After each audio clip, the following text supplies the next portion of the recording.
This is like a death sentence. They know there's COVID here. Women are so sick, and new women are being put on the house block straight away. It feels like the world outside has just forgotten us. The words of an inmate and the reality of life under lockdown, in lockdown. At a time of national crisis, the plight of prisoners may not evoke everyone's sympathy. But with half of the jails in England and Wales reporting infections, increasing numbers, including staff, are being put at risk of contamination. It's also tough for those on the outside. This man's wife is serving time for fraud, and he must now wait months to visit her. To control the virus, like so many inmates, she claims she must now spend 23 hours a day in her cell. She is extremely vulnerable at the moment because she has mental health issues. She hasn't been receiving a correct medication. She gets really depressed and tearful. I just feel that non-violent prisoners, although they're serving their time for whatever they've done, this is just extra hard, and they should be given some sort of credit or allowance.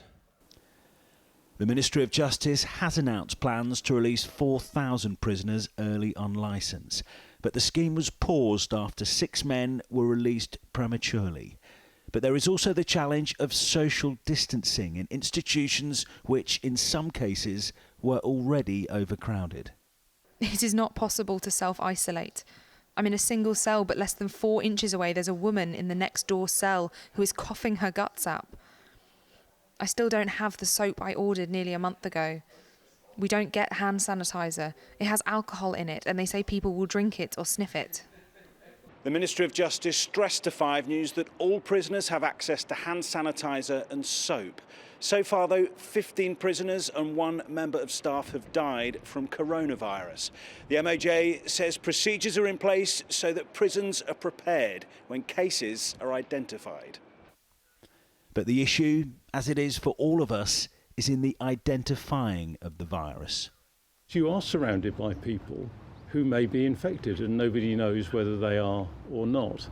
And in a setting like a prison, even if you've got a single cell, and there are about 17,000 people for whom that's not true, even if you've got a single cell, you still have food being served to you by people who've been congregated. You have staff coming in and out and opening and closing your door. These are uneasy and unprecedented times for all parts of public life. But a prison service spokesperson has tonight told us they have robust and flexible plans in place to protect the lives of staff, prisoners and visitors based on the latest advice. Julian Drucker, 5 News.